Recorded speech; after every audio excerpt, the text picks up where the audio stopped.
Ooh, asleep with the whale. Foxtrotting in a Foxhole. Season 10, episode 24, number 312 overall. Your faithful host, Ken Harlan here, coming to you live on a Friday afternoon from Eagles Nest 2, Studio B, up here on the hill in South Eugene. Yeah, love to thank the folks at Zoom and Rode, Pedestal, and all the other cable makers and adapters and all the other stuff that puts this thing together. You probably hear all kinds of construction noises going on because, there's a lot of stuff going on in the Foxhole. As I keep telling you, stay tuned for that, as well as the SJ Gets Down podcast, which I'm a co-host on. The key thing here is, as always, like and subscribe to FTINFX Media's YouTube channel. We need the engagement. Won't cost you anything, and we won't harass you. You'll be helping a brother in need out. That way we can do a lot more cool things, and as I promised, cool things are slowly percolating. Stay tuned. All right, folks. Let's boogie chillin'. Oh, yeah. Let's see here. Is there anything else? Yeah, we have. You want to contact us or sponsor us or just say, hey, 541-525-0896, FTINFX@gmail.com. Okay, open face coming at you now. Well, I talked about the whole NFL ESPN marriage. I don't know which one is Warren Jeffs, or maybe it's just, what was it? I don't know what that city was called. The polygamous city where all these guys have all these wives. I feel that way with ESPN and the NFL. But as far as all the brides they have to, all the bidding they have to do, and basically you just become a slave. Talk about make me a sandwich controversy. Anyhow, now that this thing is a marriage, lo and behold, Xfinity, which I am a longtime Xfinity customer, their contract with the NFL Network is up. And right now, the NFL Network can't be accessed on the Xfinity platforms. But of course, love the timing, because after the draft, for a hot minute, no one's going to care. We're fixated with the NBA playoffs and just being able to go out and get our sun on. So we're not really thinking about football. I suspect when you start hearing the drum roll of preseason games, this is when this shit gets resolved. Because unlike the whole thing with BIN, people can live without that. People can't live without their NFL crack. So it's just a matter of when the two big boys, and it sounds like nobody's really talking tough here. This should go a little bit easier than the whole dispute that they had with YouTube. We'll see. One thing that I am curious about, though, is this whole thing with Terry Rozier. It's like they withdrew the charges and refiled them and added additional ones, I guess is what is going on with this. We talked about this the other day with Damon Jones already walking across the plank and basically falling on the sword. We don't know if he pulled the Diana Ross and Lady Sings the Blues. Big possibility there. I mean, is that it? Well, we'll see. If the judge runs buck wild on him, then we know he didn't sing. If it's something that's like, oh, okay. Anyhow, it still comes back to whether or not this is the tip of the iceberg, or this is one of those, like Tim Donahue earlier in the decade, created a lot of smoke, a lot of residue to this day, but nothing really became of it. We know that after signing a $76 billion media rights deal, the league has a lot to protect here. So, as we like to say, stay tuned to see how this plays out in the weeks to come. We want to send out best wishes and hopes, thoughts, prayers, whatever it is that you do for our man Lawrence Taylor, the only LT as far as I'm concerned, and that's not a disrespect to LaDainian Tomlinson, was a hell of a football player, but come on. especially somebody who saw up close, or at least not trying to be up close, being a hardcore fan of the Washington Redskins, and how many Sunday afternoons that man ruined. And I'm sure 49er fans will tell you something similar. Cowboy fans will as well. Get well, LT. We want to hear more stories. You deserve to be around a lot longer. As I always like to say, if I was going into battle, I would take LT and Ray Lewis with me. Okay. Around the world. Let's go a little broadcast. So, Tomlin speaks. We got a little whiff of what Mike Tomlin, who is replacing Tony Dungy, as far as NBC's revamping of its Sunday night package. Obviously, they're getting ready to pony up some money so someone like Netflix or Amazon doesn't do a power move. And so I think part of that process is shaking things up a little bit. But don't let Jordan Hudson say that. Who? Yeah, that Jordan Hudson. You know, the dark-haired cutie that's Billy Belichick's arm candy. Well, she hasn't been getting enough flowers. I mean, yeah, when Bill shows up to the cheerleading competitions that she puts on and gets into the spirit of, whatever. That's not getting enough attention. So, but what will get her attention is throwing her 2 cents into the Braves Diana Rossini controversy. And this goes back to the whole NBC thing as part of them revamping. Chris Sims was shown the door. And, he had some comments about it. And Jordan Hudson's basically like, well, why aren't we talking more about why he lost his job for commenting on this? And I thought, okay, we were kind of waiting for you to say something, because I know you're just sitting here biting your nails, like going, Bill, they're not paying attention to me. Why am I not getting any engagement? Don't they realize I'm the deal? Man, I mean, and I just think, thank you, Jordan Hudson, for showing your face again and making us remember how low the bar has been lowered. About all I can say about that. The debate, the bar keeps getting lower, and you chiming in, especially on this tawdry moment. Okay, moving on to something more positive. You folks out there who hate women's sports, and I know a lot of you do, and just say, well, it's just bitch ball or whatever you want to call it. I keep talking about these valuations, and if you don't want to believe them, that's on you. But more and more, you're seeing these numbers. And what we see this week, as far as what the Golden State Valkyries, who are now in year 2, and we know the Bay Area and its connections to tech and all kinds of other things, there's deep pockets. Their valuation at this moment is $850 million. So basically $150 million south of $1 billion. Why is that important? For a league that has been the money pit. Yeah, sorry, Shelley Long. It's just been a complete waste of resources. When you see a team that is almost worth $1 billion, you have to start taking these ladies seriously, even if they may be the most unlikable characters in organization in all of sports globally. Those numbers are very telling as far as what lies in the future. We can't lie about that, can we? Okay. Well, back to ESPN. Yeah, I'm telling you, that whole Warren Jeffs analogy as far as having all the wives. I see now that ESPN Unlimited, which by the way is a pain in the ass if you're an Xfinity customer, see how all these things are tying together? Yeah, I mean, try watching it on your smart TV or even trying to mirror it from your tablet to a monitor. Yeah.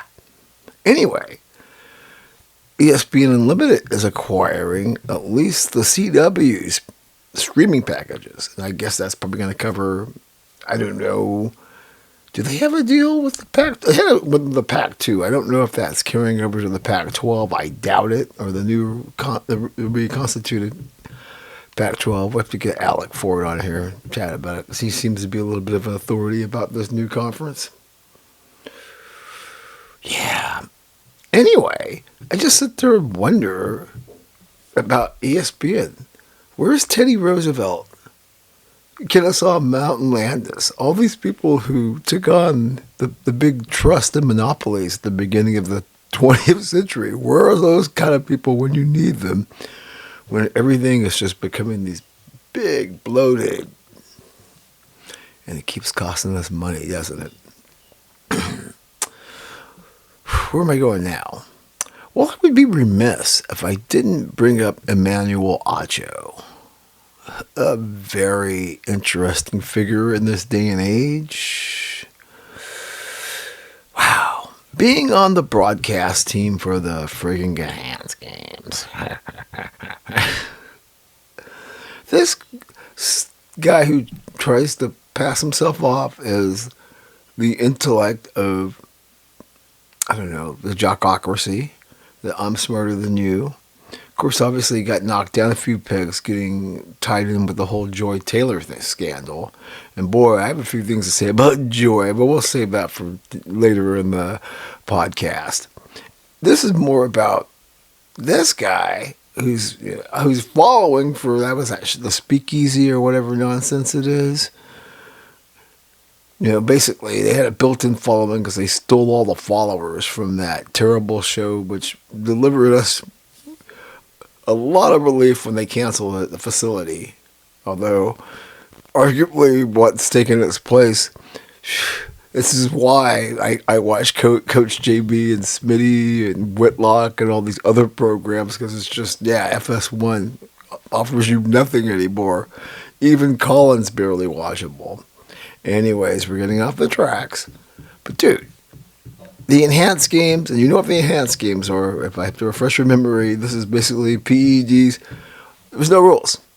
Yeah, it's just, who gives a F? You want to banish us and do all these things to ostracize us? Well, we're going to have our own thing. And Acho, being the shameless mofo that he is, of course he's part of the broadcast team. All right. Don't know about this whole thing with, I mentioned it on Aftershocks 42. Check that out. It's definitely, usually Tuesdays or Wednesdays. Lately it's been more Wednesdays. The video web series that accompanies this podcast. Check it out. It's talking about Megan Thee Stallion and Klay Thompson and how all these people are consumed in the same way that they are with Braves and Rossini. And I'm sitting there thinking, people getting into beefs especially, because, all these female singers, and they have their little hives, and you better not go up my girl, and even clown-ass Angel Reese, who I just saw throwing up a bunch of bricks in an exhibition, I think the same day, has to come and be the one to give advice. Yeah. So 2026. But what I didn't have on my 2026 scorecard, Stephen A. Smith and Joey Logano. Yeah, that Joey Logano, the race car driver. Getting into a beef. And Stephen A. Smith, once again, talking about the bar getting lower and lower. There's no way you're limboing under this one, the way this guy's going. Because why is it that he's always going to pull the B move and talk about his followers? And I've got this, and I've got that, and I've got this check. And I built my own studio. It's like, I don't know who you caught at Disney or ESPN in a compromising act where they were compelled to make you the face of that network. And somehow you think you're an authority that can speak on anything. I've been saying this for years. And I'm just, when it comes to the chump of chumps, you don't even have to open the dictionary. It's just, the vibe emanates from just looking at the book when it comes to that guy, when it comes to being the chump of chumps. Anyway, him and Joey Logano, and you can imagine, because obviously since the success of Tyler Reddick and Toyota in the early going, as people like Stephen A. Smith commenting on NASCAR when they should never even get near it. It's like, don't ignore us 99% of the time. And because the brother with the most is over there having some success, now you want to bring your trifling butt down there to run your mouth. Nah, man. Lastly, it's been a while since we heard from my favorite, well, not really, but just how silly they are, favorite reality TV couple that has a NFL connection. And because I also, like SJ gets down, have a weakness for the Real Housewives franchise. But remember Corey Bitterman, who played for the Falcons, and his legendary wife, Kim Zolciak. It has been a minute, and I'm figuring either they're flat ass broke because they overspend their beans, or maybe it's just because they're both turds that need a little attention. They're in the news again. Big custody battle, apparently. I guess Kim not being a good mom. Ooh, who would have never thought? Who would have thought that she ever could be a good mom, even though it seems like the older girls came out normal. But my guess is this is just a ploy to get some attention on them. And as I said earlier to somebody else, Andy Cohen is sitting in a bar somewhere having a Bloody Mary laughing about at these clowns. Okay, since we meandered to Kim and Croy, it is time to tee up the 43K view when we return. See you in a second.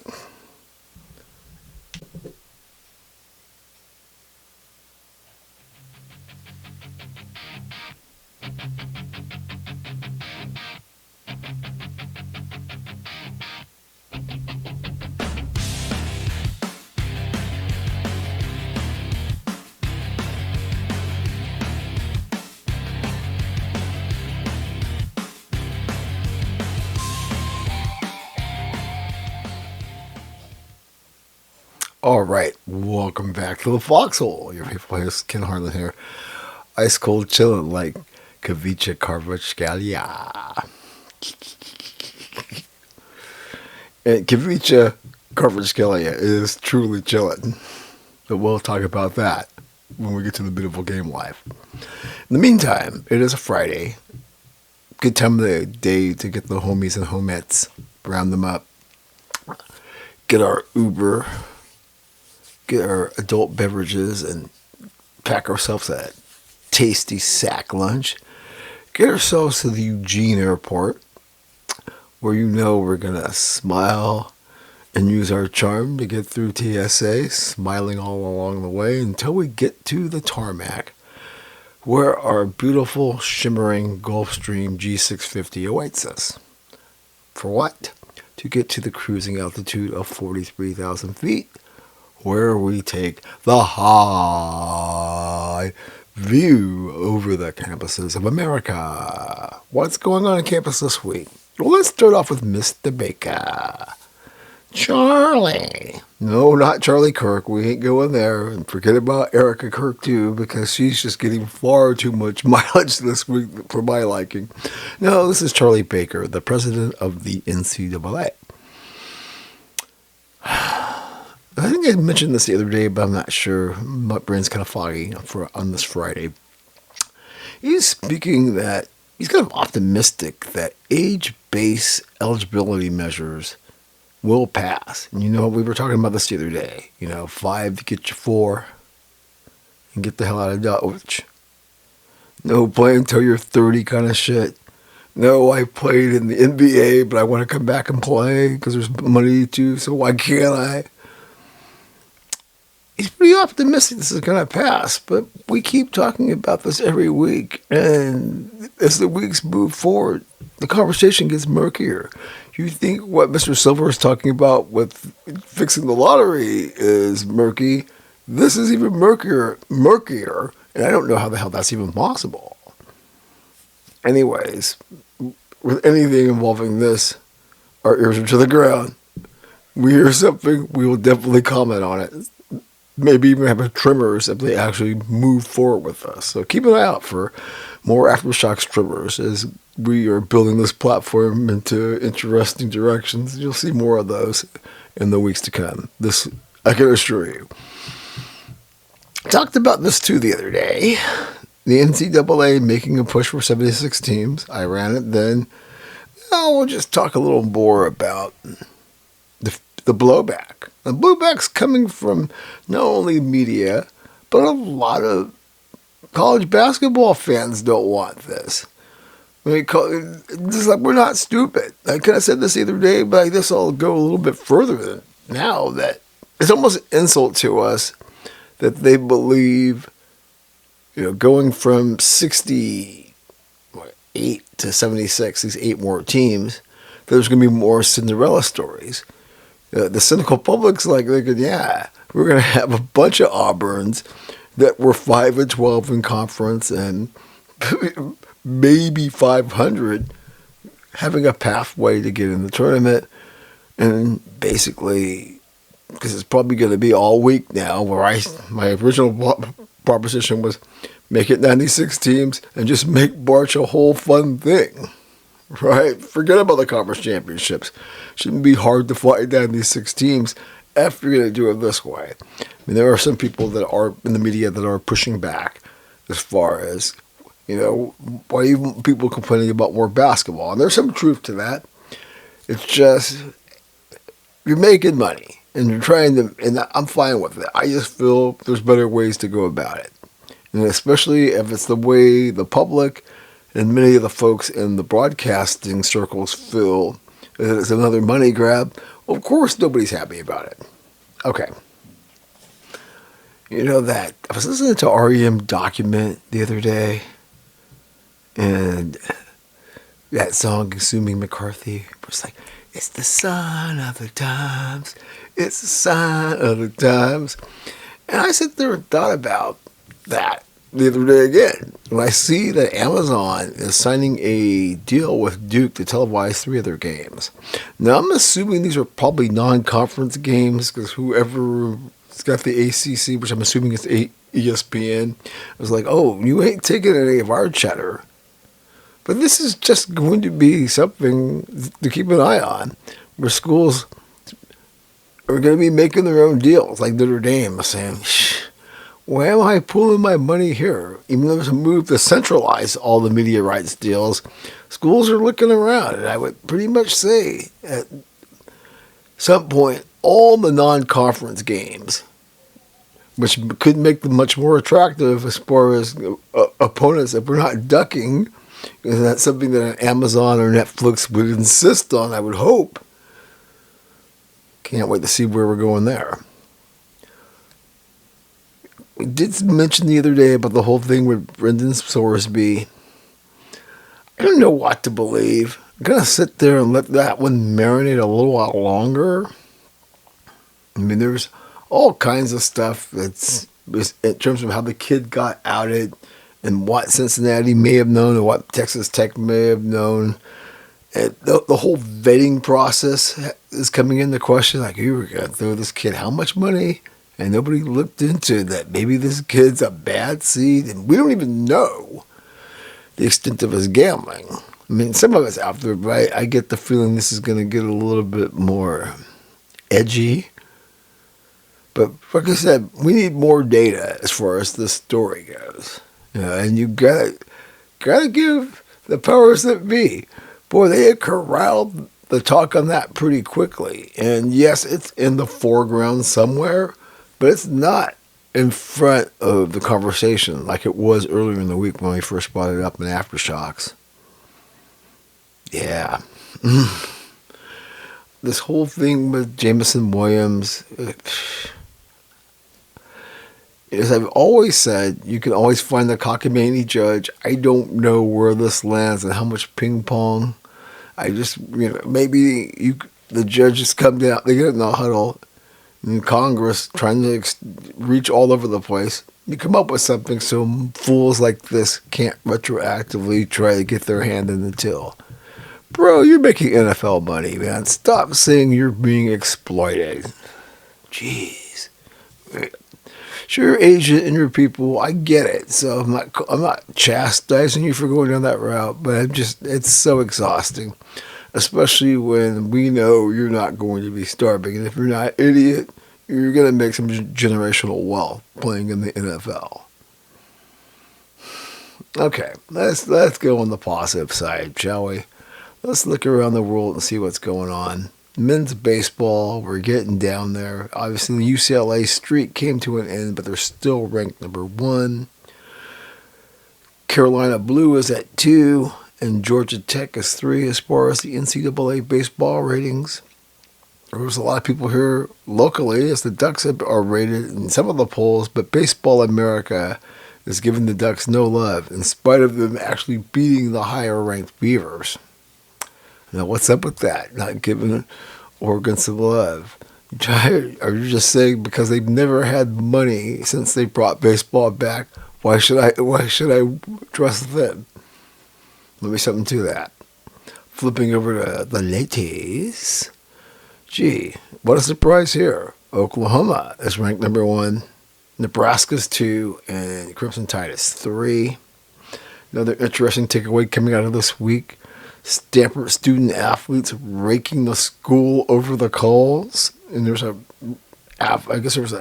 survey that was distributed to student athletes nationally, and Stanford got some pretty poor marks, which kind of seeing a lot of things until recently, until like Andrew Luck came over and said, hey man, this is a joke. You go back and check the tape. I've been saying all kinds of things about this Spartan universe they have over there in Palo Alto. So, not a shock to me. I don't know if it's, the problem with me is I don't doubt there's problems, but in this weird day or this weird age where people are like validated and, and sensitivity is at an all-time high. Do you wonder if it's true or if it's bullshit? Pardon my language. So, one more thing that we'll have to figure out when we get to the finish line. Gotta give props to, speaking of Oklahoma, their gymnastics team winning their 4th crown in 5 years. Give it up for the ladies there. Another interesting one here is Azusa Pacific, which got rid of football in 2019. They're bringing football back. And I'm thinking, in this day and age, especially at California school, where schools in that tier, especially from Cali, they're all gone. And we're bringing it back in these interesting financial times. We'll have to look more into that. And believe you with this one. How about Shaq's daughter entering the transfer portal? Mayara going to Florida? Yeah. All right. When we come back, we will do something you should probably know and drop some takes there. See you in a moment.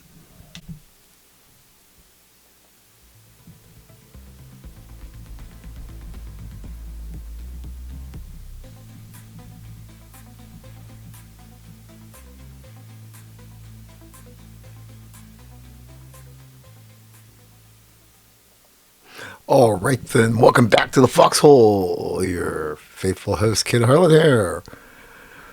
Yeah. Yeah, it's been a crazy week. I'm looking forward to this weekend. There's a lot going on. Obviously, big NBA night. A lot of things going on in the NHL with its playoffs. Beautiful game life. Races getting tight over in Europe. MLS crackling.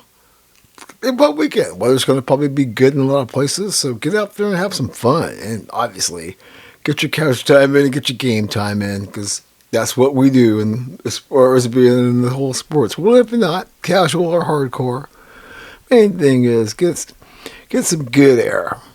If the weather's good where you're at, be a good friend to yourself. Okay, and speaking of that, let's do one of our favorite segments of the Foxtrotting and the Foxhole podcast.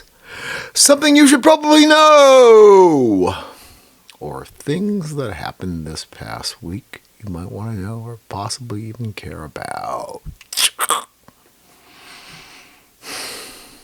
Boy, this live thing.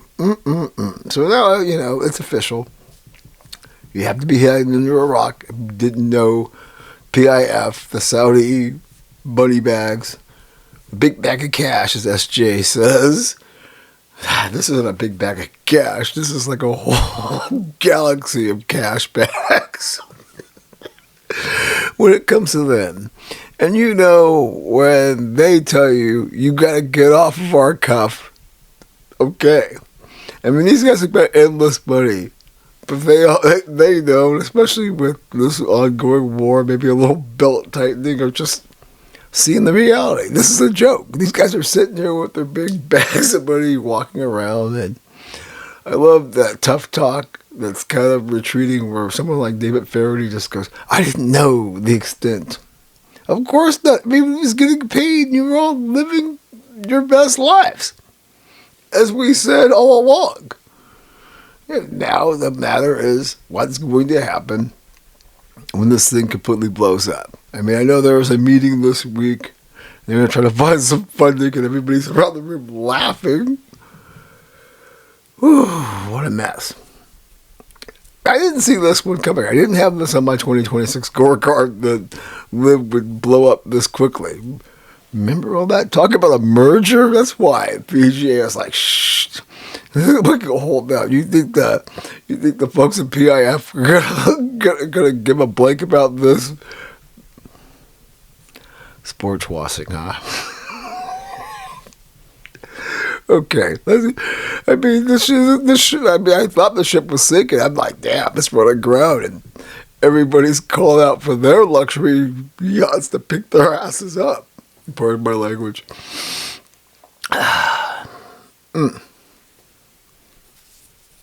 Okay, we had the big Stableford event in New Orleans every year. The Fitzpatrick brothers. I mean, Maddie's on a tear. His brothers obviously ripping it up as well. They take the honors there. Good stuff. Great year for the Fitzpatrick boys. This is one that I don't know what to make of. We talked at length with not only the corner man and then when it actually happened, the whole thing with Greg Biffle and his estate being sued for $30 million by the pilot and his son. Their estates are suing Biffle's estate. I'm just like, geez. I was like, $30 million. I'm like going, how did you come up with that number? I said, nah, man, it's $15 million each for the pain and suffering. Okay. They're saying that Biffle didn't properly maintain the aircraft, and that's what led to the tragic crash. I'm sure that's not going to be a fun trial for anybody. Jeez. On the positive side, how about Carson Hocevar notching his first win? Another first-time winner. We're like seeing new blood. As the corner man pointed out was going to be a possibility this year. He takes the checkered flag at Deggio, which ain't child's play. So good job for Carson. Of course, Foxtrotting, as we get ready to pass the baton to Prime, milking Eddie Jordan sighting for as much as they can, which is killing me. The promos, everything. Our fascination with Jordan never ends. But another good thing for Fox is their racing portfolio. How about Alex Palou signing an extension to remain at Chip Ganassi? That's a major win there, and he's coming off of his big win in Long Beach, which I forgot to mention. But of course, because during that week I was more paying attention to my girl Mandy Starantino of CBS LA driving her on the track, her dressed up in a fire suit. I was all about that. I'm not gonna lie. Oh, and how about this one for a looper? F1, we've been missing you, but when you return, apparently, Tubi, that Tubi, is going to air Altcast when the circuit resumes, featuring prominent YouTubers. What could possibly go wrong with this, Ken asks. And what prominent YouTubers are we talking about? Stay tuned. You know I'm going to have to tune in out of curiosity to see what kind of CF this may turn into. Then we've got Money Pack 2. Yes, I have to mention this anytime there's news about it, and this one is pretty interesting. It's being moved from the Spear Not sure exactly where it's being moved to. I got to dig deeper as far as that goes, because I don't have an assistant like everybody else does that can say, "Hey, hey, someday." But it's being moved from the Spear, but when Fish is kicking it, we'll talk about that in the Nightfall of Diamonds. There right now, I should say. But what was it supposed to be there in the first place? That's not a bit you want to have in the Spear. Not for those two. Ooh, man. Then you've got Congress trying to step in, as I mentioned in the last segment, as far as the college thing goes. I didn't know there was a bill that's already in the House and the Senate's looking at it where they're going to try to save the sport, figure out a way to help its financial woes on top of things. You almost really be desperate fighting this ice and all this other stuff that you're going to try to tackle boxing's woes. Oh dear. Well, at least there's this to consider on the positive side, that Mr. Canelo, yes, that Canelo, he's going to return to the ring after his disappointing loss to Mr. Crawford. And we told you he was taking classes a few weeks ago. But yes, he's going to go fight in Saudi later this fall. So that's a good thing for boxing. Okay, let's go to track and field. A lot of stuff going on here. So we'll start off with this. It finally happened, y'all. In London, Sebastian Saleh wins the London Marathon in 1:59:30, cracking the 2-hour barrier, which has been waiting to happen.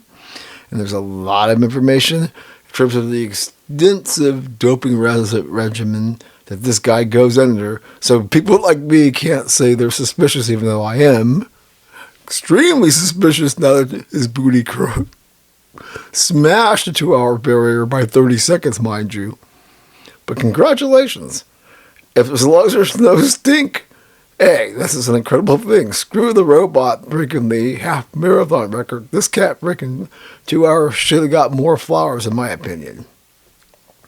Also, another cool thing to contemplate, Allyson Felix, the queen.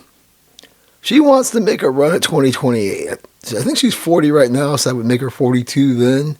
But she's like saying, I got it in my toolkit to come out and show you young'uns a thing or two. And if she can, more power to her. The flip side of that is our girl, Lindsey Vonn. Lindsey Vonn. What is Lindsey saying now? Because unlike big Allyson Felix, if she comes out, it's not going to turn out that way. But Lindsey, she says, right now, I'm emotionally not ready to make a decision on my future. Oh, understand and bear with me. See, you have to find reasons, like so many people have already mentioned today, to keep yourself in the spotlight. It's like, man, nobody's paying attention to me. I better say something. Lindsey, take your time. Nobody cares.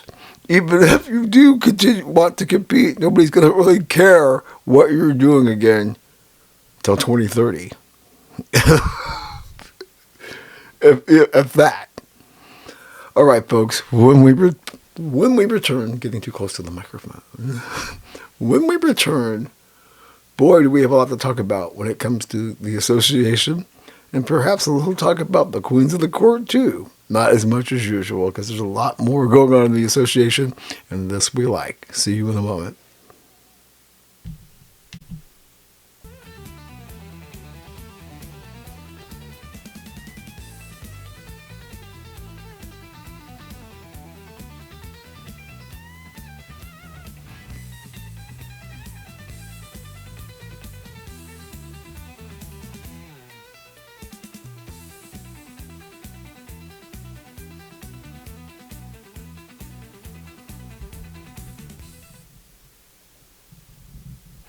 All right, welcome back to the Foxhole. Ice cold chilling like Kavicha Karvachkelia. Your faithful host, Ken Harlan here. Excuse me. Beautiful day. The sun's finally come out after being a little bit overcast. Wonderful springtime here before the allergies, which we're seeing some early signs for us who suffer from all the grass pollen that invades the Willamette Valley, May into June. Yep. Enjoy the next couple of days because it's about to be sucky, you know what-y. If you're an allergy sufferer. Okay. Enough of the small talk. Let's get into the NBA. Wow. Well, one, I said earlier about Commissioner Silver, all these people coming up with this whack-ball stuff that makes no sense. This whole 3-2-1 lotto model, across the board, nobody knows what's going on here, and it's so unnecessary. As we said the other day, get rid of the draft and truly create a slave auction, or stick with the fact that people are going to try to do what San Antonio has done a couple of times, right, in the last quarter century. And if you look at anybody who is a have-not right now, and you see Wemby and what San Antonio can be over the next decade and a half if the kid can stay healthy, well, okay, that's just something you're going to have to do. And I agree with the Michael Wilbons of the world who say fix the load management problem first, and maybe that will alleviate some of the tanking. This is where both can be true somehow. Whew. Yes, more to come on that as we get into the summer months and we really see how this stuff gets implemented. Cooper Flag wins Rookie of the Year. There's other awards, the best teammate. Okay, blah, blah, blah, blah. We're waiting to see who's the MVP, okay? Yeah. But, yeah, Cooper Flag beating out his Duke homie, the sharpshooter from Charlotte. I guess it's a just result. Could have flipped a coin on that one for sure, I would have to believe. Especially with Charlotte actually getting to the playoffs, even if they fizzled out. Okay. Let's start. Where do we start? Oh, let's go with last night. The Timberwolves knocking out the Nugs. Boy, there's a lot to unpack here. Joker's meltdown. I mean, I'll have to get into that a little bit. I mean, Joker specifically, but him, all of them, right? Jamal Murray all of a sudden becoming Casper the Ghost last night. I mean, give Minnesota their flowers for closing this thing out without Ant-Man, 3 other key players, basically all their guards. Flowers to Julius Randle just muscling up, Rudy Gobert. Really terrible when it comes to the Nuggets. Had so much hope for them. I mean, they were my dark horse. I mean, this was a tough matchup. I don't think there was any shame losing to this Timberwolves team other than the fact of all the people missing, especially Ant-Man. But as far as how far goes, but this is the way it happened. It is just a thunderous thud for the Nuggets, who, when they won the championship a couple of years ago, I asked that question, was this going to be one of those fluke kind of Mavericks championships where you win and then you disappear in the ether, or what the Pistons do? Oh, man. Okay. But, you know, Houston and the Lakers. Lakers get out to a 3-0 when they drop the last 2, and as I said the other day, if LeBron ends up losing this series up 3-0, I pity the fool, as Mr. T said, because, yes, people are going to come out blazing, and there's already damage control, but even as a Laker fan, you blow a 3-0 lead, you get everything that's coming to you. And I definitely will be among those holding a torch and a pitchfork if that indeed happens. Game 6 tonight in Houston. If the Lakers know what's good for them, they will somehow find a way to get it done. Because I'm not sure if KD's playing tonight even. Yeah, I mean, I can't close them out without KD on the floor. But then again, you know, you have to always be leery of the wounded bear. And of course, the curse of the Foxhole strikes again. Me praising Luke Kennard, and on cue, homie hasn't hit a shot since. Am I lying? Okay. Celtics taking control of that series, then giving it right back. Embiid joins the party and doing what he should be doing when he's on the court. Obviously, PG-13. We won't call him Pandemic P because he's balling, and obviously Mr. Maxey. But now we have ourselves an interesting as-you-know-what series where it's going to come down to a pivotal Game 7, and this is what we expect when these two teams play. In spite of the Sixers who have not beaten the Celtics in a series since the legendary Bobby Jones and Moses Malone and blah, blah, blah. 82, a long time ago, 44 years.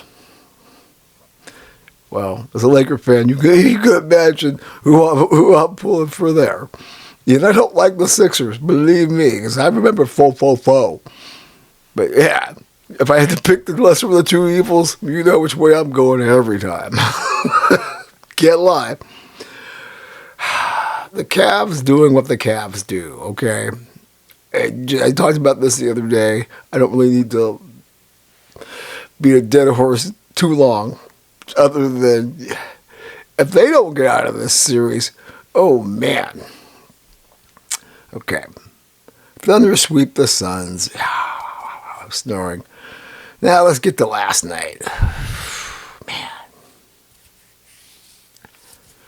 How do you lose a closeout game on your own court by almost 60 points? I mean, they were up by 60 points in the first half. Shit was like 80-30 or something like that, or 90 to just unreal how bad the Hawks, especially after making this a series. I mean, okay, it was understandable what happened to them in Game 5, but what happened last night? If I was a Hawks fan, I mean, hell, they should put, as somebody said, they should put like a chain and a huge master lock around Music City because you don't deserve a lap dance after that kind of nonsense. Yeah. Unfriggin' believable is what that is. It just, I can't even articulate it. It's just crazy. You were losing by 60 at home in a game you have to win in the playoffs. It's win or go home, and you're getting prison sexed like that. Yeah. Okay. Let's move away from that. Pat Riley says retirement's not on the table, so quit talking about it. Something I would expect the Godfather to say. It's like, hey, you talked to Don Barzini. Which, in the same week that another legendary Godfather, Philip Jackson, actually came out of the woods and put the hybrid down for a second to comment on what he thinks change should occur in the NBA. And he basically came out and said the 3-point line should be uniform. Basically, make it the same length and get rid of the short corner three, which is too easy. What are your thoughts? I think it's interesting, but okay, whatever, Phil. I'm not saying he's wrong. I'm just like, come on, man. Do we really need to start tweaking here too? Wow. And from the water is wet, Sydney Sweeney has a lot of simps. The price of gas is going up department. LeBron says him and MJ's games are different as we talk about this whole GOAT debate. Yeah. Well, one, he's got more rings and was always clutch, and you weren't. And yes, your games are definitely different. No doubt. You're speaking the obvious. Actually, but the thing is, you're always trying to angle it. So it's like, no, that whole my truth thing when it comes to LeBron. Ah, man. Speaking of the Lakers and Bronny, well, if Bronny's still in the mix, Bronny's going to have a new Ultra Home next year, as the South Bay Lakers are moving to Coachella to play in that arena that the Who did its last show, North American show. Was it the Insur Arena? It was what, 6K or something in the Springs? But yeah, the Lakers getting on the Coachella train. You can all do Coachella and Stagecoach and catch a Coachella Valley Lakers. Yeah. I talked about the whole thing with Beakers and Fudd. They were playing Caitlin Clark last night, and Caitlin Clark got banged up. Left the game early. I don't think it's anything major, but it's just, I can't believe how many people were streaming a preseason fever game. I'm telling you, these simps are these Caitlin Clark simps.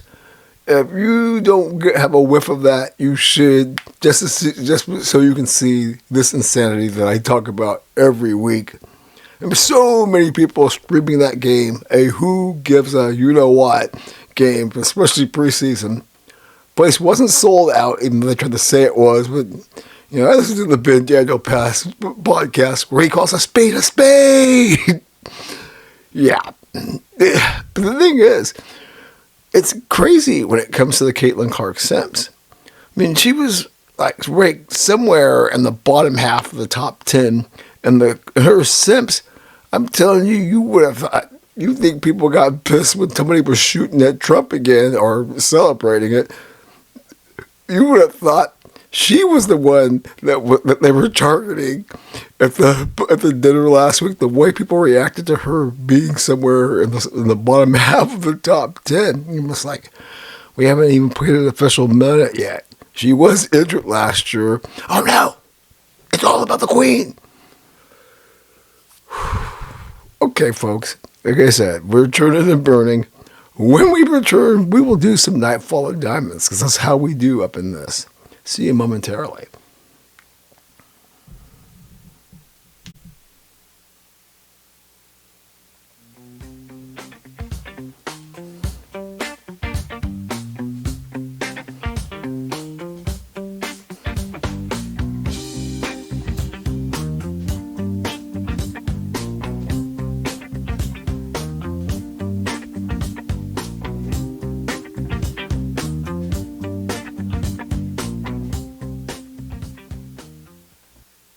All right, welcome back to the Foxhole. Your faithful host, Kid Harlan here. Whew, man. It's a wonderful day. Looking forward to playoff action, triple header tonight. I think some NWSL action going on as well. Obviously, MLB. It's going to be a fun Friday. It's going to be a great weekend.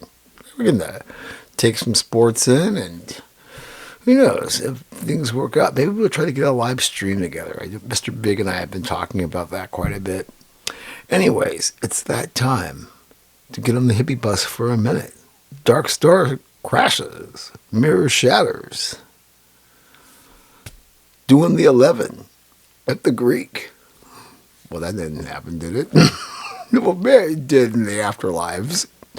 Anyways, let's not get too crazy here. Speaking of the Greek, that's a great segue. I didn't even realize I did that. Okay, I'm a cynical person. You know this. You know I'm salty too, but I'm also very sweet at times. But I find nothing sweet about. So Dark Star Orchestra is going to be playing the Greek, and it's a Rex benefit. The hippie world, these things kind of special. So there's a little bit of a tax there, contributing to a good cause, right? Point being is, if you had told me when Jerry departed us back in 1995 that Dark Star Orchestra would be charging $73 for the lawn and $163 in the pit. You see, Dark Star Orchestra. I ain't cheap. I ain't rich either. But I'm thinking, if I didn't really pay those kind of prices when Jerry was alive, and I know there's inflation, but it's a cover band, y'all. $163 one night. Not to punch in parking, drinks. You gotta, anyway, yeah. Okay. Fish is revving it up for last call at the Spear. I like what my man Tyler Blue had to say, right? He's not there. He's kind of, God, I forget what the name of that place it is. He's kind of like the music director for this venue in Grass Valley. And he's like, I don't have any FOMO, no regrets. And they kind of feel that way too. It's like, yeah, it's kind of cool, and I'm kind of wowed watching it on TV, but there's certain nights where I'm like, God, I don't really have to tune in. And maybe that's just a testament to how good fish is. I mean, it's not, they're never going to be 1997 where you were hanging on every note and getting all sight caught it, not miss anything. It's not that way anymore. It's just more you can appreciate it, here and there. And it's just like with the Spear, it's like, ooh, man, that's kind of cool. But hey, let me get back to the MLS game or the NBA game that's on at the same time. You have multiple inputs or outputs going, right? Oh, man.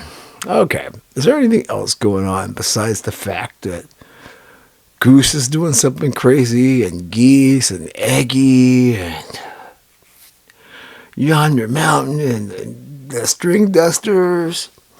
Basically, it's that time of the year, right, where if you need to hit the road and shake your bones, this is it for y'all. Okay, let's hop on the bus. I'm sure I can find some more stuff, but we're trying to move it a quick clip so the boys outside can do some power washing. So I told them I'd get this recording out as quickly as I could. People doing adult things around here that matter, I suppose. So we'll park the bus. Dark Star crashes again. Hopefully the mirror doesn't shatter because we don't need any more bad luck, at least not 7 years of it. Talked earlier in the week about the managers being fired. I think it's more interesting about Donnie Baseball getting another shot in Philadelphia. Hopefully he can make that shine for him because he's a good dude. Beloved. Who's going to say anything negative about Mr. Mattingly? Come on. I think this is kind of interesting too, that you have all the teams in the NL Central finishing April above 500 or better. Am I impressed? Sort of. I mean, I love that the Pirates, with all that young talent, could be a good story. But the reason I can only be so impressed, it's only May 1st. And there's lots of times for sneaky diapers to fill up before we get to July 4th. So let's just see where we are in this 6 week, let's say 6 to 8 week window as far as this division. It's a nice sample, but it's not enough for me to go, man, this is going to be a fun thing to watch all year. I'm not quite there yet, but good start for them. One of the flip sides of that, down the road over in Eugene, but down the 5 to the 101, which way you want to go to get to the city by the bay. Speaking of Dark Star crashes, the Giants are 13-18 after getting swept yesterday by the aforementioned Phils that Donnie Baseball is now conducting. Boy, you can really hear the frustration. I do feel that folks really want to get back to the good old days, and they figure bringing Buster Posey in, and I've already mentioned the patience they need to have, but people are getting frustrated. The fans, the broadcast, the social media team, not a lot of happy folks in orange and black right now. And I'm not sure if that gets a lot better as we move through 2026. I mean, the Padres, D-backs seem to be with the program. The Giants, I'm not seeing it. Now, this is a funny one. Kind of sad, but this is where we are. My man, Mr. Bauer, Trevor. He says he would pitch for free if given an opportunity. Of course you'd pitch for free, because nobody's going to give you an opportunity, so yes, you will say that. My question is, why won't anybody give him an opportunity? When you have so many other scumbag cheating, all kinds of other disgusting things. If this guy's got a clean bill of health from the man, and it sure seems like the freaky deaky stuff, hey, if I can sit in adults, I just can't, if this guy can still pitch and contribute, and this is about winning, we can't be that high. We can't be that high and mighty, can we? But maybe we can. I don't know. Pretty weird, isn't it? Another interesting thing we'll be looking at, the Guardians calling up top prospect who played up the road here in Corvallis in his collegiate career, Mr. Travis Bazzana. A lot of hype, just like the kid that the Pirates brought up earlier. So we're really looking forward to these guys being the names we're raving about as we move into the 2030s. So all good there. Or towards. We're not quite there yet. We still got 4 years, Ken. Let's not get carried away with ourselves. All right. Let's hop on the Zamboni and take a quick ride around the ice rink of life. Yeah, a lot going on over here. I think I mentioned about this the other day. My Go Kings Go getting swept. Swept. But the Avs are good, man. So I'm not too bummed about that. As I said before, really more about giving the nod to Mr. Kopitar. What a great ambassador he's been to the NHL and the Kings franchise. Probably the greatest king ever when I think about it. I'm like, that's saying something. And not the Kings have the pedigree, but somebody who knows LA sports and what their history is, I think he might be, the top king ever. So, as I said before, he's really happy for him. He says he's going to spend more time with his family, and it should be a fun journey for him. Okay. Last night, the Flyers finally take care of the pesky Penguins and those yellow jerseys, all yellow jerseys or whatever shade that is that blinds you every time they're on the screen. The Wild knock out the Stars finally, and the Ducks tell Edmonton Oilers GFH or GFTH. I agree, you know what I'm saying here. Yeah, it's good to see the Mammoth still hanging on, but I have a feeling that their stay in the playoffs will probably come to an end tonight. But hey, maybe I'm giving Vegas the Foxhole curse. We shall see.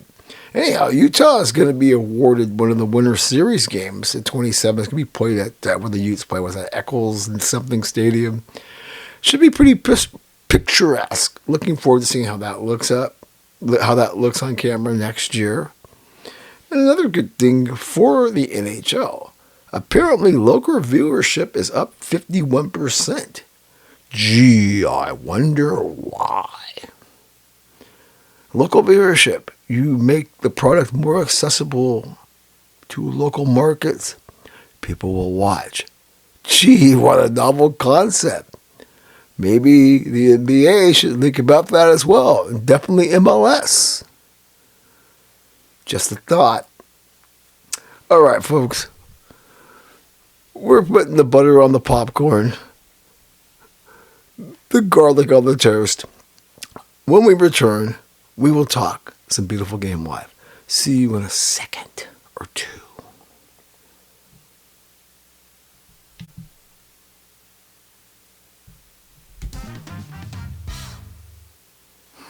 Hey, welcome back to the Foxhole. Yeah. So we are at episode 312? Yeah, 1024. Good grief.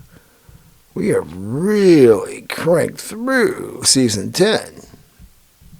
Yeah, but we like doing this, so this is going to be fun. I'm still trying to work out how we can make this a video audio podcast as well. I'm not sure if it's going to happen before 10's over. It'll definitely happen in season 11. I have a feeling, so we got 8 episodes left. Don't be surprised if you start seeing a video version of this as well.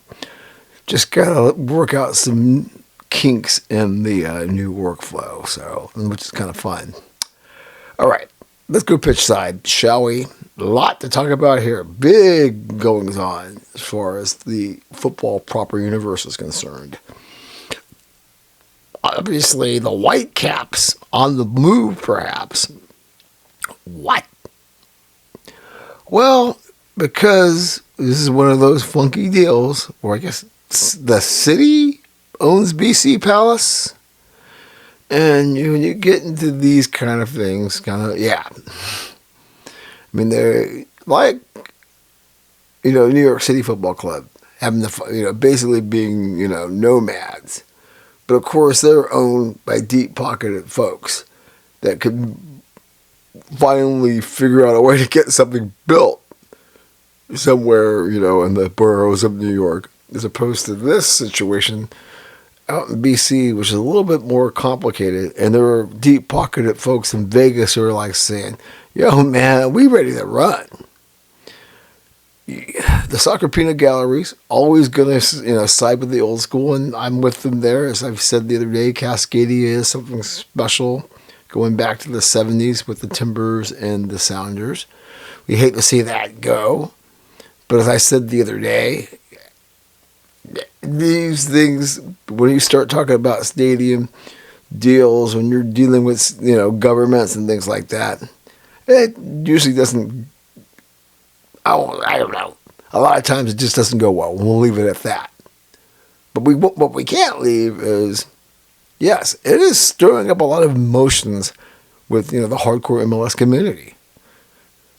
And like the Crew and their fight, who knows where this is going? I just can't see this team leaving Vancouver.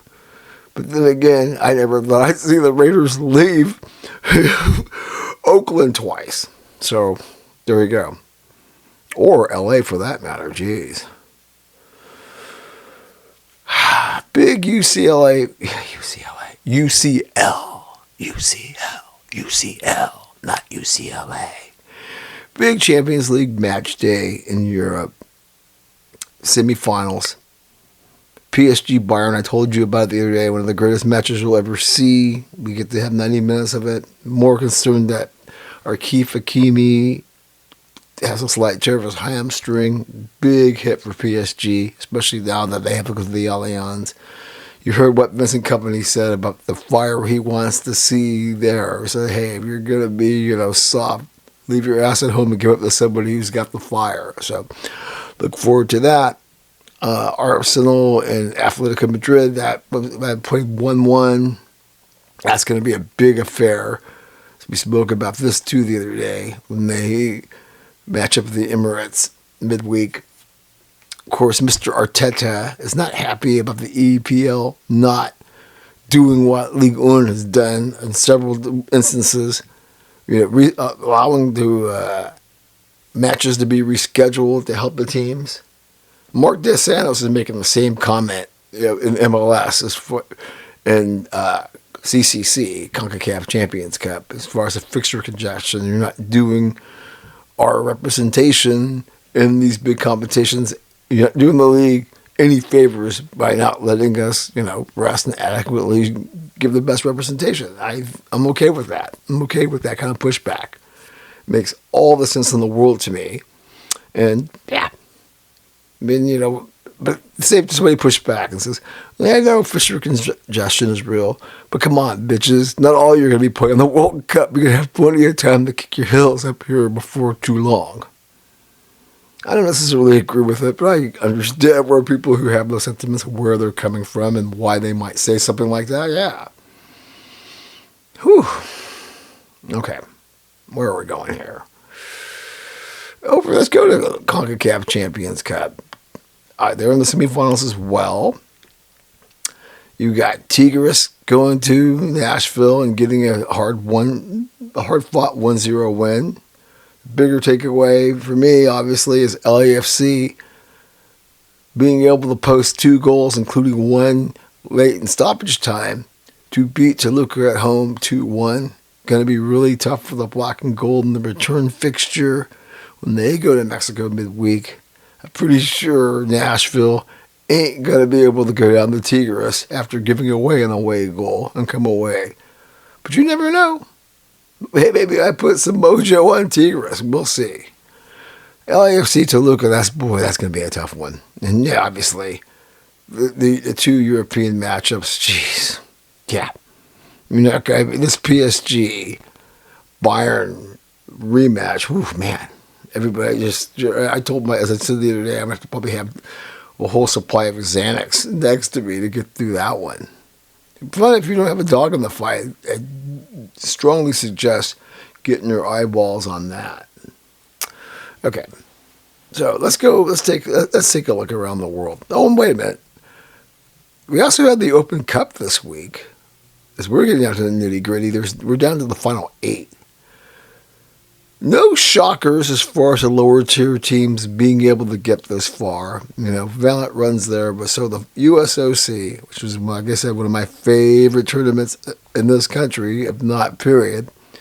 The final 8 will be San Jose, who they've just been balling under Mr. Bruce. They're going to play Colorado, who advance and pins, beating their USL and state friends, the Switchbacks. I think they're friends. Orlando and Atlanta, the Five Stripes, making some inroads. And actually, some positive things to say about them for once. Now that Tata is back in charge. You're going to have the Crew and the aforementioned New York City Football Club. That should be fun. Not a lot of smiles for the Crew. And then you have St. Louis City, another team that's not doing too many smiles, but hey, just getting in the cup. That's what members are for. They're going to be playing Houston. Another team that's not really, set the world like the color of their jerseys. Okay. Now let's do a little global roundabout. Start with the PEL as far as the aforementioned Arsenal. They lead by 3 heading into this weekend. So that's going to be so much fun to get to the finish line. PSG lead by 6 after Lens stumble with the draw last Friday. So, yeah, it is what it is there. Trying to win France and defend their Champions League title. Going to be a wild month of May for the Red and Blues. Over in Serie A, Inter leads by 10. Basically, he leads, they're on cruise control. My bigger question for me is this: I don't know how much smoke there is to this story that Serie A referees apparently might be on the take. Big scandal, apparently, as far as that's concerned. Italy's just a red-hot mess. Between refs on the take, the team not being able to World Cup, trying to backdoor their way, and nobody's going to let that happen. Yeah, pure football ain't that in Italy right now. Over in La Liga, no Kloppo for you, Jurgen Klopp. As I knew, he's not going to Real Madrid. And it's so funny how quickly they pivoted. Well, we weren't interested in him anyway. We want the chosen one. So yes, the chosen one, Mr. Jose Mourinho, could be headed to the Bernabeu. Yeah. But of course, he's got to figure out how to weasel away from Benfica first. Say it ain't so. Barca leads by 11. They're just sitting there yawning, laughing. The internet with all their stories about Real Madrid's imminent demise. Fun stuff, let me tell you. Yeah. Mbappe catching a lot of heat. Of course, he's got the same little song and dance that he always has. I know it well. Lucky for him, there's a World Cup that maybe he can get some stink off of his jacket. I mean, he's a World Cup winner, so he's always going to have that. But, his club failures. MLS power ratings right now, power rankings. The aforementioned Whitecaps are at the top. I don't know why, given how San Jose is crushing the league. Nashville's 2, San Jose's 3, LAFC 4, Inter Miami, who's coming on slow. And the thing is, they're unbeaten since they lost to LAFC. It's just they've been stacking up the draws as far as league play is concerned. So it's not really a shock that they're in 5.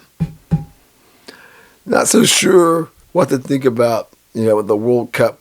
One of the new stipulations is if you get caught covering your mouth to say whatever, it's an automatic red card and your booty will be tossed off the pitch.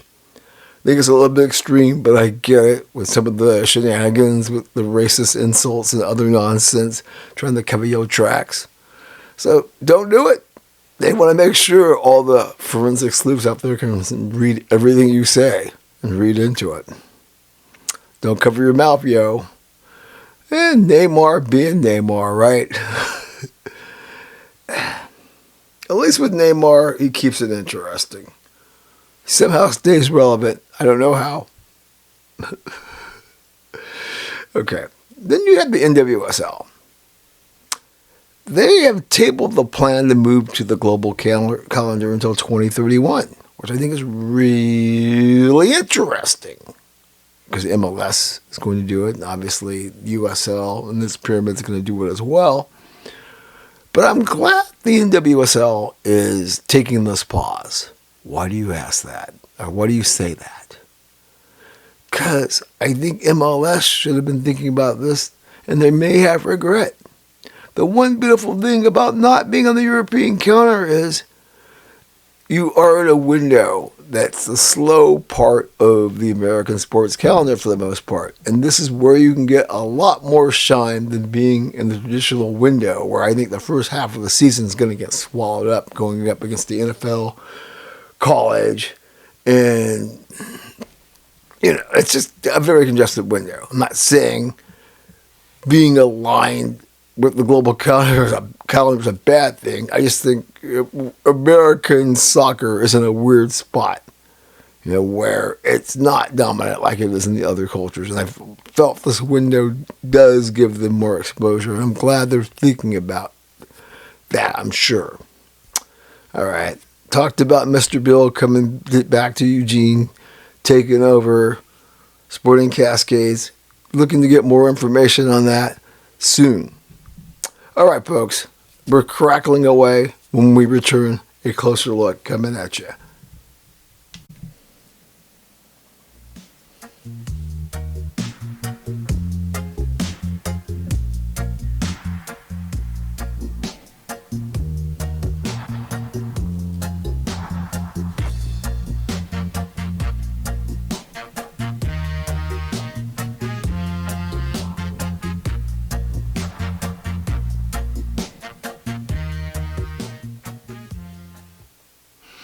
All right then. Welcome back to the Foxhole. Ken Harlan. Ice cold chillin' like Kavicha Kvaratskhelia. Oh yeah, I forgot to mention about him. Best PSG signing ever. The guy went in on the big stage. You have Neymar, you have Messi, Mbappe, Zlatan. And they get this guy from the Republic of Georgia, and he's the difference maker where PSG becomes one of the best teams in the world. Go figure. Nobody had that on their scorecards. Anyway, it's time to opinionate, editorialize, perhaps. Salty takes, commentary, whatever. A closer look. Let's start with the Joker. Circle back to the NBA beat. It's so funny how when he flames out, in spite of putting up great numbers, I know he was kind of a little bitch in this series, how quickly the basketball establishment is so ready to diminish them. I mean, they had people 1 minute it's like grudgingly putting him in the top 20, and now because you lose to a depleted Timberwolves squad, you're ready to toss him out of the top 25. I mean, he's only got one ring. I mean, the MVPs, the averaging a triple-double, all that kind of stuff, it's great. But I just love how it just always brings back these big man debates. And if it had been Russell, if it had been Shaq, you're trying to tell me they wouldn't be able to go out and grab and guard him and all this other stuff. And I love it. This is why sports is beautiful. Because we can sit there and have these debates. And I'm sitting there watching people on all kinds of platforms. Well, one guy's got Kobe in the top 5 and he's screaming and yelling, why? And then you have, people pushing back for Joker saying, well, gee, Kobe played with Shaq. And I know you all don't think Powell is a top 25 player. I bet you Powell's a top 30 player. I mean, okay, Magic and Bird, yes, they played with, yeah, they basically played with General Patton and General MacArthur's troops, basically, right, mowing down theaters in the Pacific and in Europe. We get that. And that's why we get to have these debates. It's like, well, Kareem just had magic and he had Oscar as far as his titles go. Well, no, what did LeBron have? I mean, LeBron had to join a super team to really get it on. I mean, I don't think it's a crime. I know that we really beat up KD joining the Warriors, at 173 teams. But you got to get some glory and you got to get some jewelry, one way or the other. You might say it was padding his legacy. Or San Antonio and its tanking routine that allowed them to get a David Robinson and later a Tim Duncan and now Wemby. Yeah, I love these big man conversations, and it's always a wonderful thing. And it rages on and on, right? Like Moses Malone, well, we only had really 2 great runs, but anybody who saw Moses Malone says, dude, that guy was an imposing presence. And then you have the Dream. Love that the Dream's going to get a lot of flowers. You heard a lot of good comments about Akeem, and rightfully so, even though I say, if Jordan doesn't leave, does he have those 2 rings?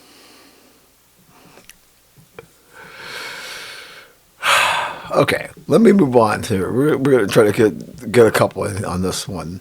Let's talk about Lake Trout. Remember that Lake Trout, the Baltimore thing and from The Wire? I'm always making references to The Wire. No lake, no trout. Jimmy McNulty. Well, I think about Lake Trout as far as MLB is concerned, and I just wonder, is it time just to drain the lake? And perhaps come up with a way where Artie Moreno has to sell the team? Because I look in the standings, and lo and behold, the Angels suck. And we're, once again, wasting more time when this guy is actually healthy and can play.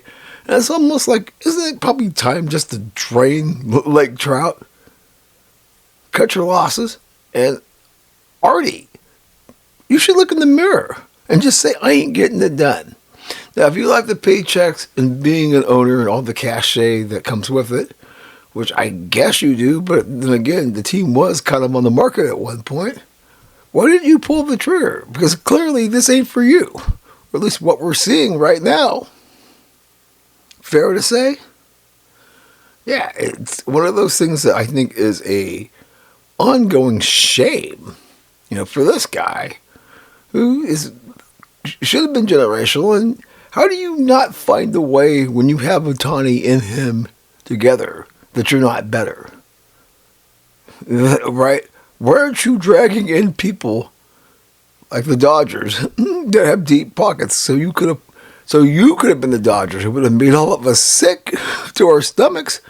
There's no way you shouldn't have been able to have that foresight, having 2 generational talents in your frigging building. Yeah. Lastly, I spoke about this a minute ago when I was talking about the Queens of the Court. This Caitlin Clark circus is easily the most dysfunctional show on the planet right now. And that's saying a lot. But there's so much when it comes to her and then everybody else in that league. Now, I know the simps, and we're going to have to come up with a name. Y'all should help me out and come up with a name for the legion of all these wackos who sing her pictures. I guess so many people were streaming her last night. Keep the Vision, Rachel Demita, they were all doing live streams. And then there's everybody else looking around the room. It's like, well, what am I, chopped meat? Chopped liver? If you're Kelsey Plum, it's like, man, I'm kind of hot. I can ball, and nobody's talking about me. And Cameron Brink goes, y'all done forgot about me. It's all about Cameron. Don't even get me started with, somebody lesser like HBL. We know Sophie and Lexi, they're going to get their clicks. That's why they're like, yeah, we walk about Caitlin, we get in our shade. But it's crazy.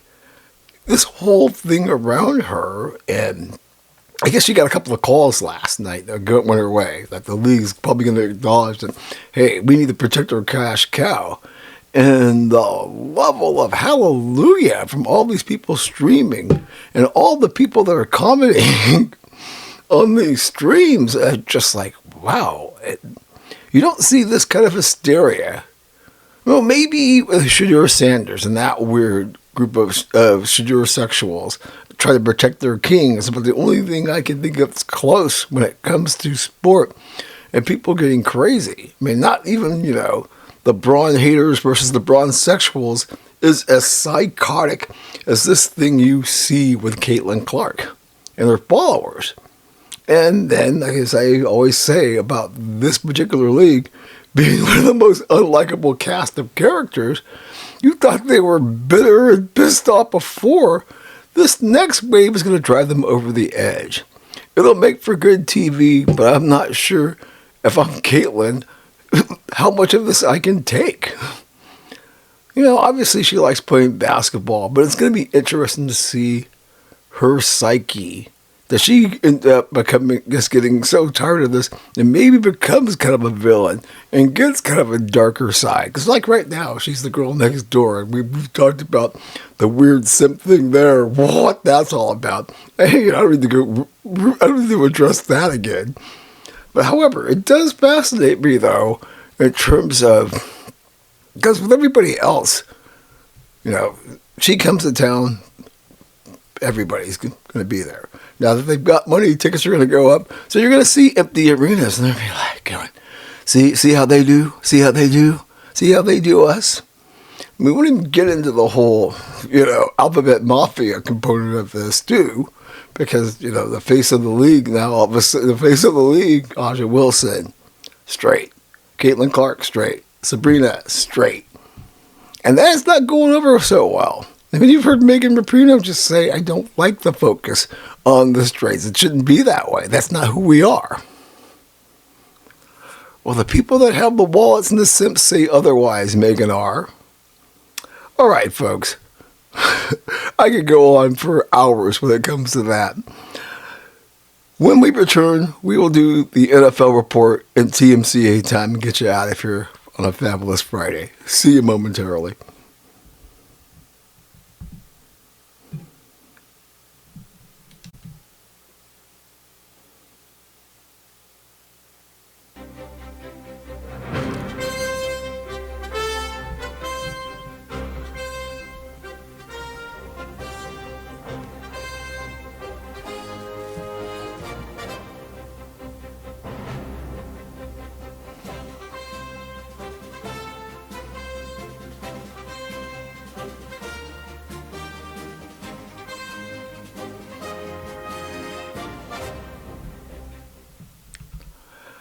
All right, welcome back to the Foxhole. Your faithful host, Ken Harlan here.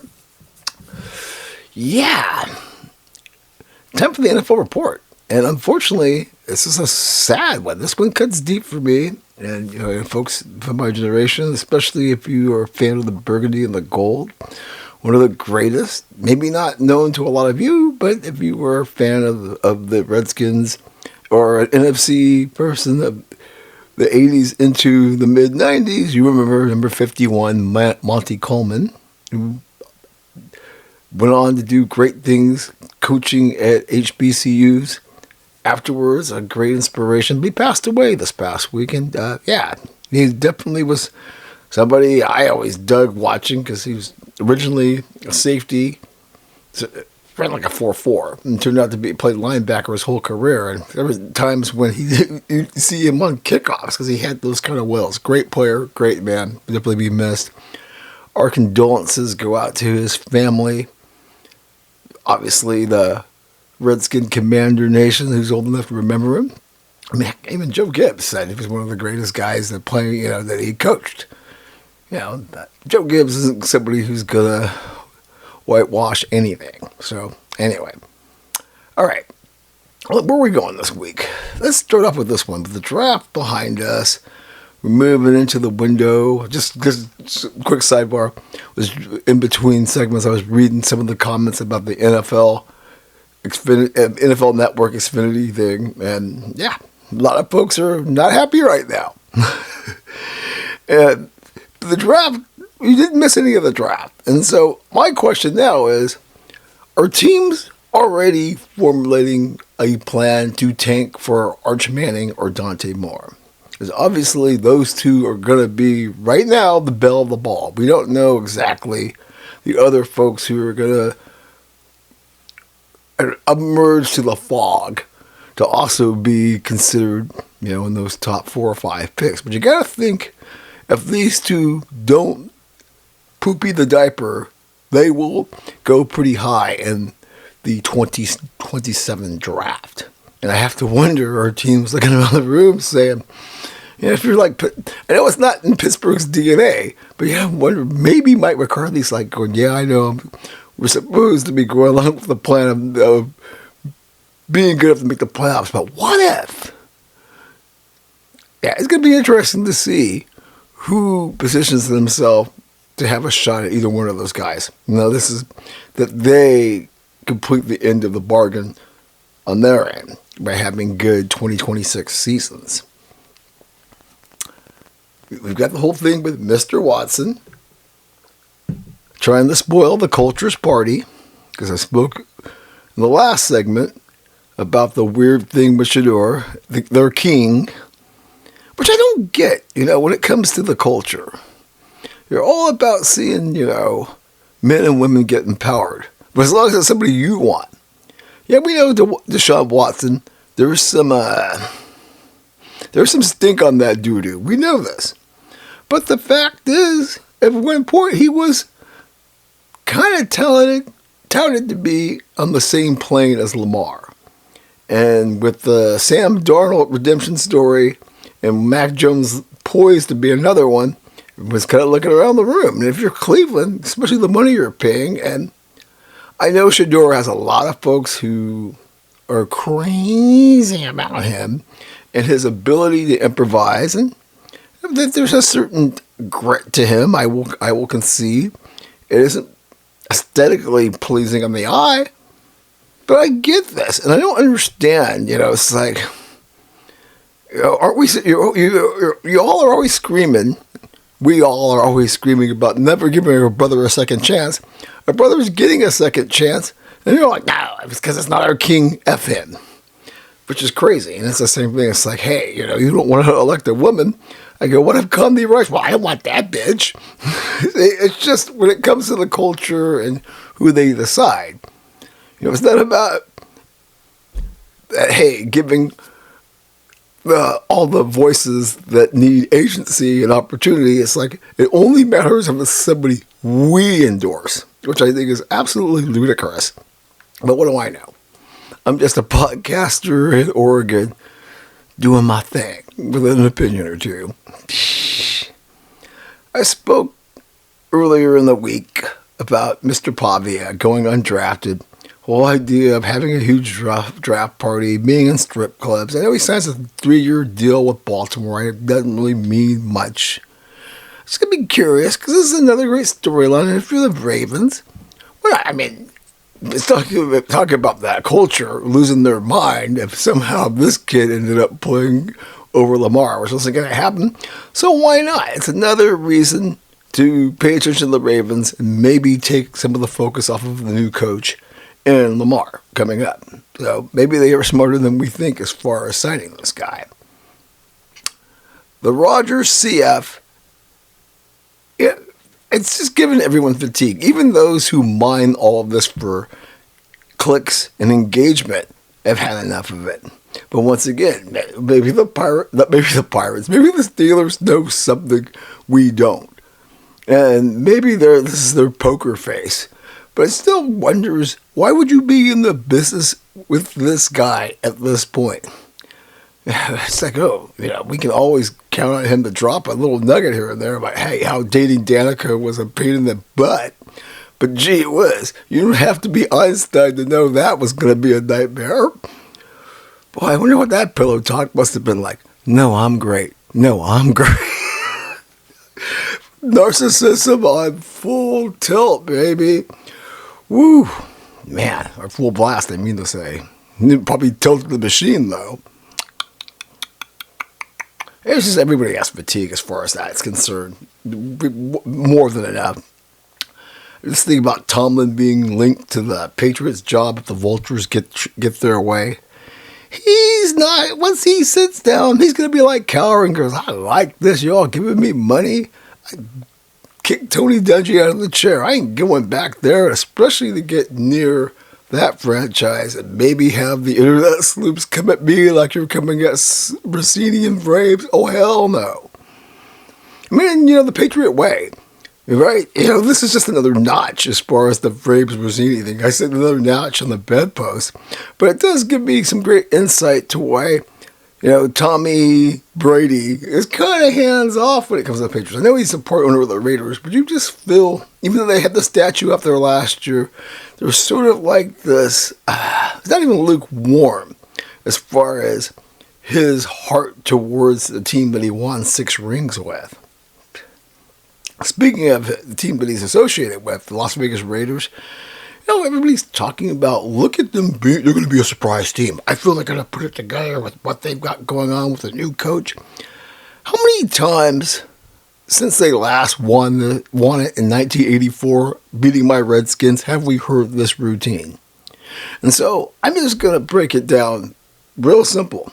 When it comes to the silver and crack, when they are in the playoffs and they are actually beating teams, that's when you believe it. All this other talk is going to lead you to disappointment. If you hype the Raiders without any tangible results to back it up, why are you even opening your mouth? Let's see it, then we can celebrate it. Fair? Don't believe it until there's some results, okay, as far as the hype train is concerned. The Colts declined the option on Anthony Richardson, A-Rich. No surprise there. Does this guy ever get another job? Well, Josh Johnson is still cashing checks, so probably. But wouldn't be shocking if he ends up being Dwayne Haskins 2.0. Let's just hope the final result doesn't turn out the same way that 1.0 does. Wow, that was harsh. So I thought for a minute the Jets were going to let Russ cook. They were talking to him, but apparently CBS is too. And if you're Russ, you don't want to go to the Meadowlands. If CBS is calling, you say thank you. And, good-looking bloke like that, articulate, you'll do quite well.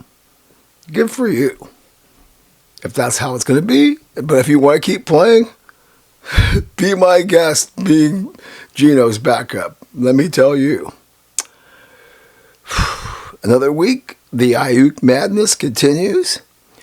San Francisco and Brandon I talk about trench warfare in 1917, 1918. This is going to go down to the last minute. I don't know if you're the Commanders, who obviously his infatuation with JD5 seems to be the logical destination. But I just think if you're the Commanders, you figure out other ways to get somebody to compliment Terry that you believe in. Maybe it's on the roster.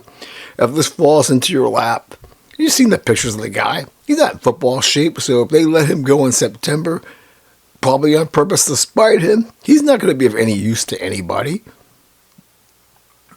Other stuff in the world? How about Emmitt Smith? Signing with KC. Not me, Emmitt Smith's kid signing with KC. It's good to see these legacies hanging around. Emmitt, a proud daddy. Yeah.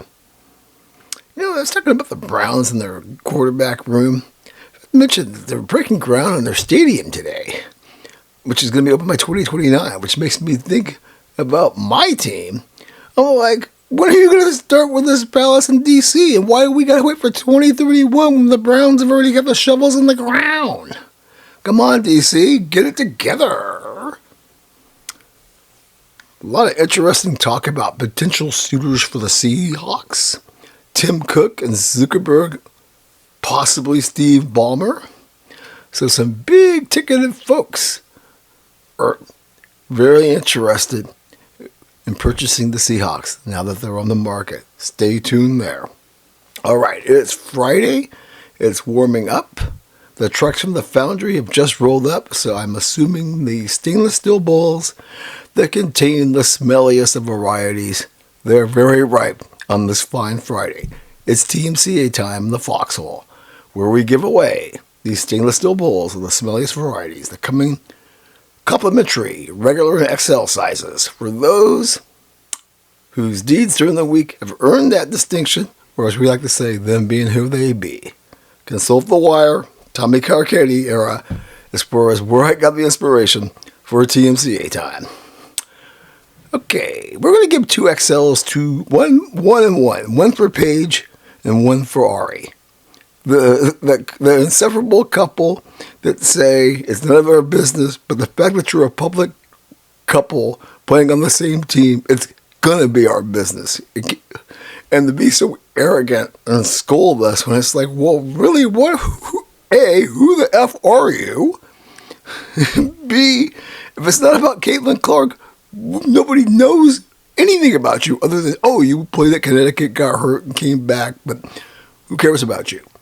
Don't lecture us with some kind of entitlement, Miss Bukers, when it's plain as day. You have created this situation where people are going to pry probably where they shouldn't, but when it's public, that's what happens.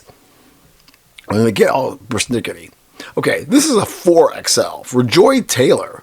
Did you see that rant?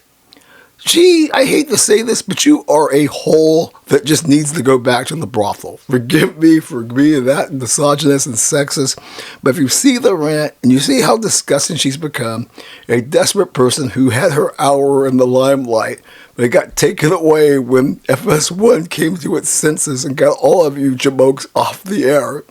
You first in line. And now we're just in this...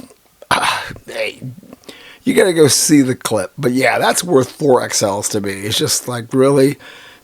Go crawling back under that rock in the slime where you belong, Miss Taylor. I'm going to give another 4 XLs.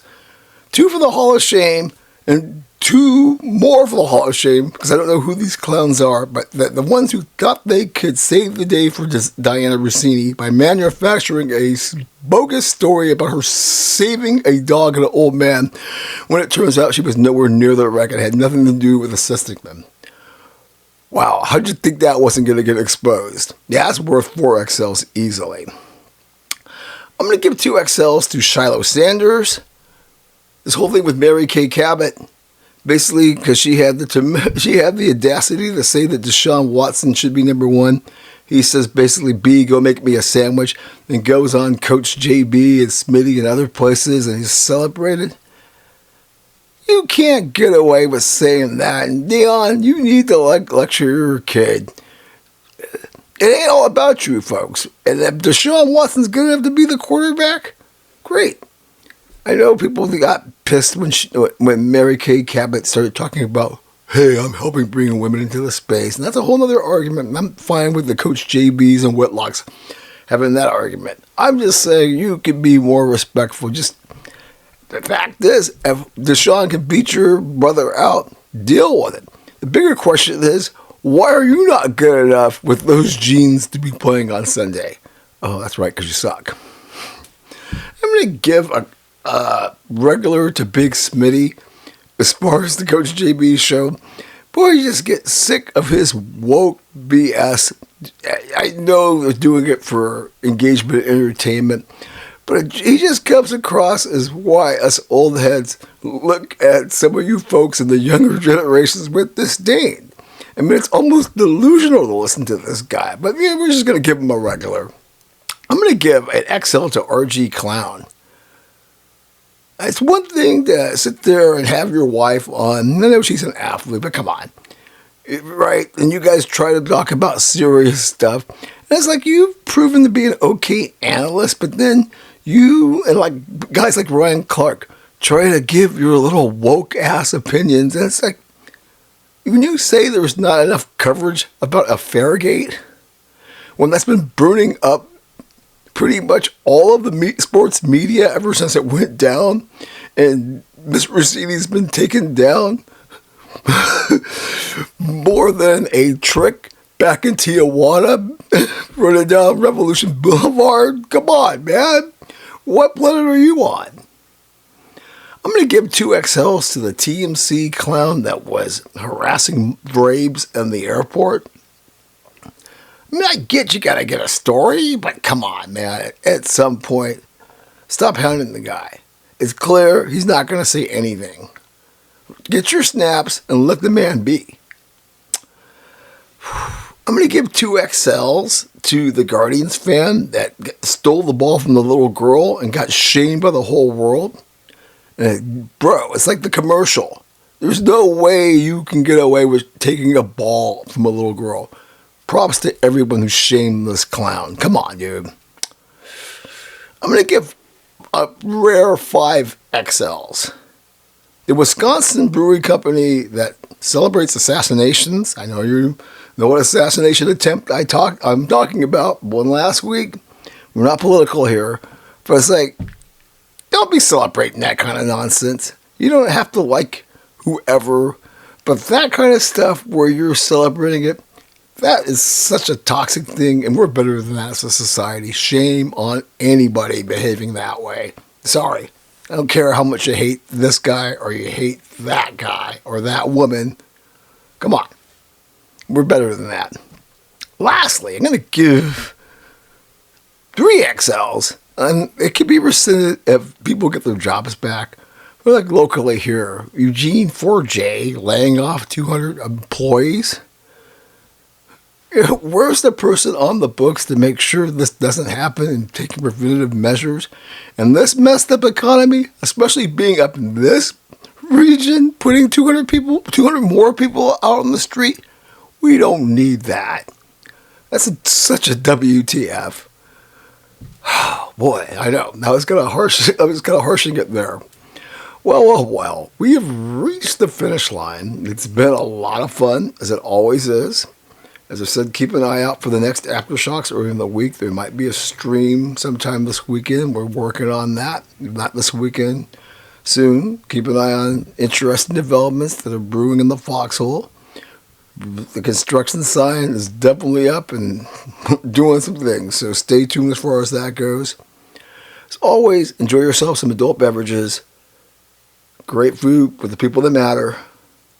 Stay safe. Stay sane. Definitely avoid those bracelets. Woo! Yeah, it's time for me to have an adult beverage. But yeah, have yourself a wonderful sports weekend. Don't stress out too much. This is what the weekends are for, to enjoy. We'll see you when we see you, which will probably be sooner than later.